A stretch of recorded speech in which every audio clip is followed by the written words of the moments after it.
Chelsea defeat the Premier League champions and prior leaders of the table, Liverpool. Welcome back to FFB, amigos. And yes, for me, a very special one because everybody knows I'm a Moy boy. I'm a fan. Number one, Moises Caicedo. Sos grande. The best DM in the world. Today faced Gravenbeck and Sobozai, and what happened? Nothing for those two. Gakpo, on the other hand, was the only one that really showed up for Liverpool. Salah, nowhere to be found. And the youth, some people say the future Neymar, Estevao, coming in and doing the business at the death and making it 2-1 to Chelsea, who seem to have been losing a little bit of their grip of the game towards the end. But overall, defeated. Liverpool was nowhere to be found. Let's get into it. As soon as we started seeing the lineup, boom, I want to pull up the lineup, amigos. I'm going to pull up the lineup, and I think I can share it here for you. Bam. Bam. I'm getting good at this. We started with Sancho's, James, a champion, young man, and Badiashile, which madness got injured. I hope it's not an old injury and he's gone. When we were watching the match, they filmed Gary Cahill in the stands. And I literally went like, suit up, son, get in there. We have nobody left. I wonder if this warrants a call for this Ozzy now. I mean, there's literally no people. What are you supposed to do then? Cucurella, Gusto and Caicedo. People criticizing, hating on Gusto. And I'm leaving it up here. You guys can see it. This is on FootMob. You have the scores. And Caicedo had a world-class performance. He's got an 8.1, and they're giving Gusto an 8.0. He got the assist for that Caicedo goal. And again, people are too tough on Malo Gusto because he's not playing. He never plays a normal right back position. When he's played a normal right back position, he's done pretty well, and he bounced forward wide like an old school thing. He's asked to do mad things. And today it seemed Liverpool, at least for the first half and most of the match, they were trying to insist playing in behind Pedro Neto, which pinned Pedro Neto back most of the match because of that, and in behind Gusto and trying to hit James. But the fact that Neto did a defensive job and Gusto was doing not only his defensive but his defensive runs allowed us to very well defend against that Gakpo that was on fire, to be honest. His team let him down. He broke through us 2 or 3 times. He was passing to himself on a couple of plays. Found himself with a great opportunity into the box that he managed to find people, but nothing at all. Then we have Cucurella to the end gets an 8.4 in man of the match according to these stats. Obviously, because the cross put into Estevao at the last minute to win the match. So I'm assuming that's why he gets the man of the match performance. But we did a great we did a great team performance. Joe Pedro never got in the game. I don't think a lot of it is his fault. He seems tired. I don't understand why we didn't see you. I don't understand why we didn't see Estevao. Is that's what they're there for? But we saw him eventually, and it paid off. And I think that's one of the important things that we need to talk about today. And we're going to talk about that later in terms of when the changes came. In terms of the lineup, it was surprising many people. People hate Gusto. People were wondering, like me, why is Esteban not on the field since the get? And I still stand by that. A lot of people, I think Garnacho is good for some people's eye. Like I have a differing opinion on him, although he did not have a bad match. But I think we're called upon to. As a Chelsea winger, you're called upon to do more. And when Gittins came on, he sort of showed that difference. He was a little bit more aggressive on taking on his people. He only got a 6.3, but I think that's because time. These stats take into account time. But we'll get into that anyway. But Garnacho had a decent match. Again, I don't think nothing to call home about, but he was solid. I think that's what the performance was about.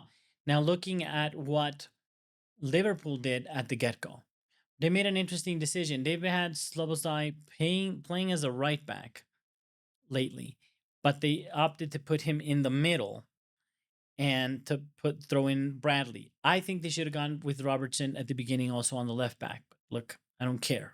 I'm not a Liverpool fan. I think that wasn't the smartest thing. They tried to correct later. And I think that the idea behind that was Caicedo is definitely a powerhouse defensively. In transition, this game is going to be a big deal. And I think both coaches understood that. And there's going to be a lot of running in the middle. And that's why Gusto is there. Gusto was playing in the 10 slot a lot of this match, guys. So please bear that in mind when judging what this player is doing. See what he does off the ball, not only if he gets beat by a long ball in the second post, which is he's not the only one in Chelsea who gets beat that way uh, for months since last season, really. Um, so I think they figured that's the case. So they needed to populate the midfield a little bit more, and Szoboszlai comes into the middle. Although in execution, I saw them play kind of poor. And in my live, please come first. If you haven't subscribed to my channel, amigo, please subscribe. Go ahead and give it a like down there. Give it a like. Give it a like and a subscribe. And those of you that are fans and are watching, give us a like. It helps with the engagement. And those of you that have never joined a live, I try to be live at every single Chelsea match, and they're exciting. And I asked you to join. I think that's the most fun of content creation for me because you guys get to live tell me what a jackwang I am and what I'm saying wrong instead of probably looking down at your phones and like even changing the video or saying this guy doesn't know what he's talking about. Come tell me live. That's a lot more fun. And we build this community, Chelsea fans, especially goal fans. All the people in England get to have the fun. What about us Chelsea fans all over the world? So you unite. I'm Latino Americano representing. And so Chelsea fans, come and join us. My brothers from Africa, from Asia. I have a lot of fans that are now subscribers that have come from Africa and from Asia. Continue. Let's get together and let's do this. Come to these lives. In any case, it was a lot of fun. And during that live, I was saying their execution is poor because Gravenberch was sometimes dropping in as a center back, and at other times was a little bit too farther behind. So there was some space in the middle, in between the defensive line and their two DMs, because their two DMs were not two DMs. They did what Chelsea sometimes do, which I think is a mistake, and to leave one. And sometimes they didn't know which one to leave. And that's precisely the pocket that Caicedo was able to just run into. And once he was there, you're one-on-one with their center backs.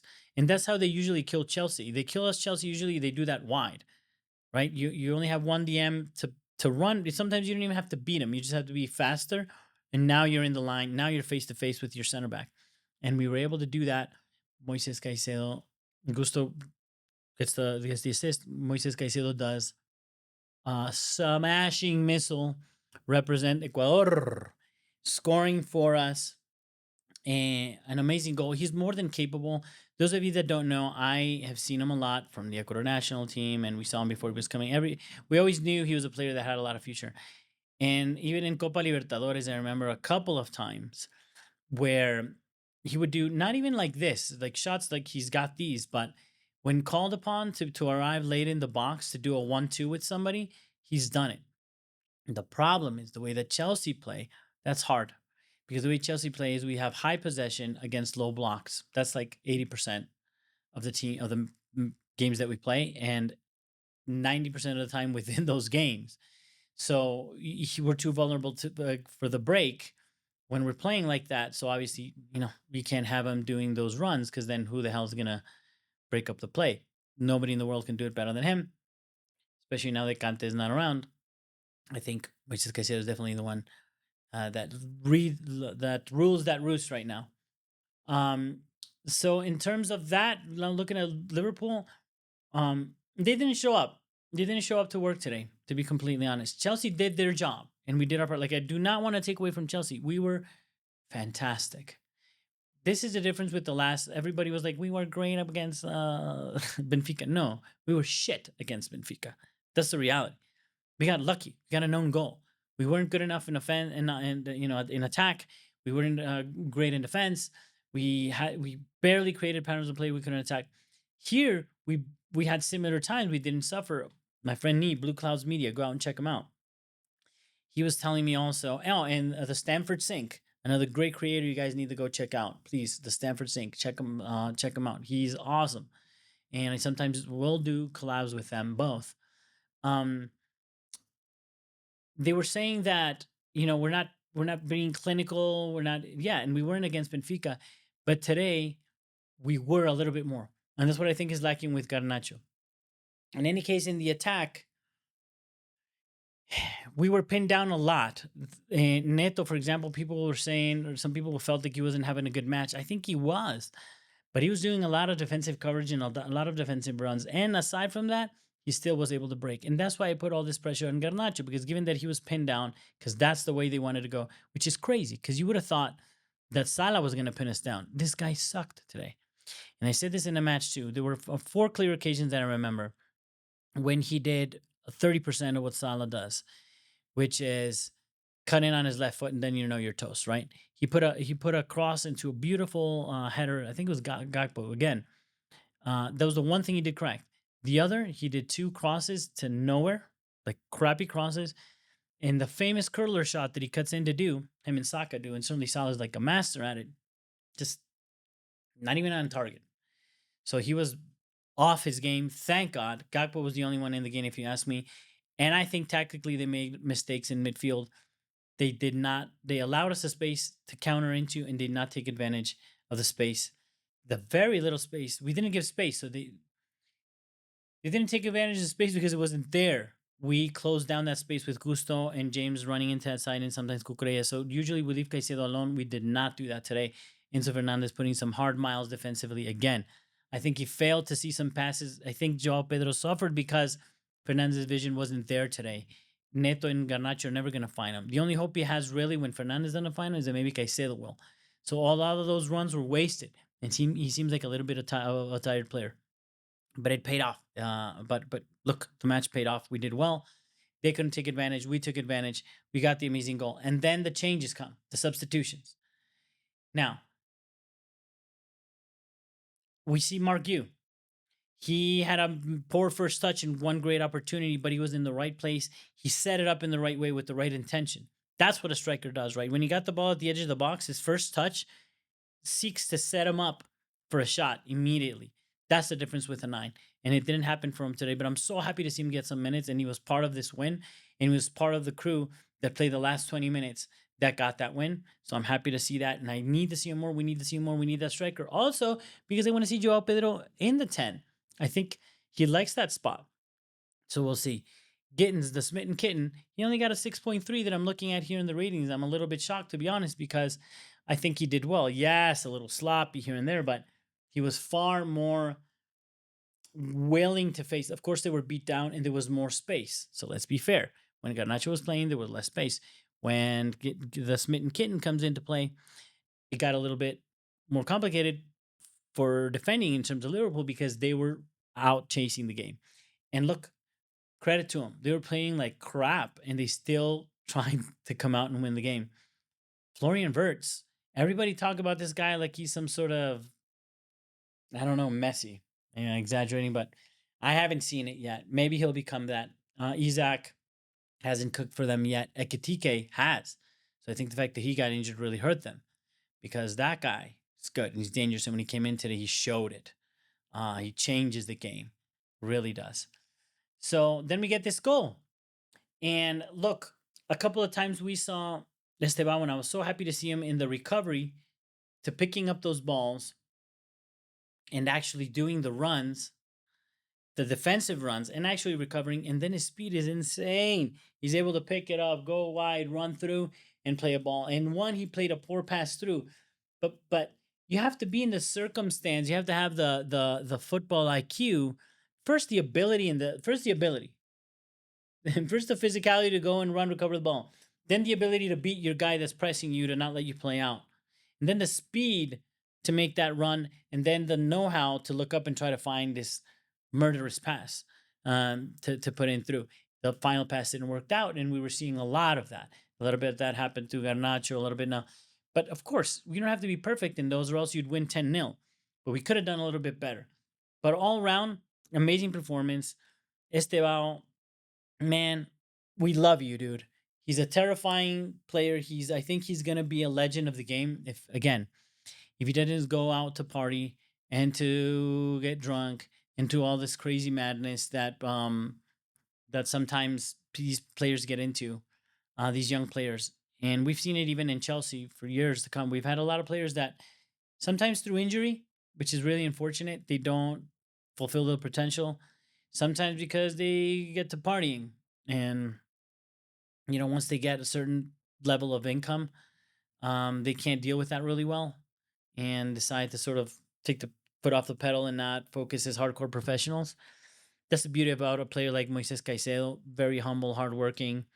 Hopefully, we haven't seen it so far, and it's unlikely to be seen. And let's hope with these youngsters like Estevao. But granted, if that doesn't happen, we've got a monster.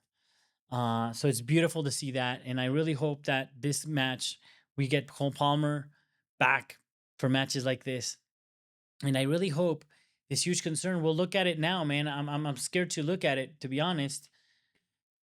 But if we have all these injuries, if all our defensive players are injured except Hato, all our center backs, that's like a problem. I mean, I know we get Shalaba back, but it's looking really thin and really bad. And I don't know. I don't know if that. Well, I don't know what that means between now and January, to be honest. Because in January, I don't even know if we'll make a move. We'll see. But I'm really happy. I'm really happy. I'm really happy of all the things I said. We saw Gu Estevao scored, and we're back to winning. We're back to winning, and we're back to beating a big team. I always believe Chelsea, when we play this kind of attacking football, more direct, we have a better shot. And we always have a shot against the bigger teams because they'll give us space. And that's what we relish.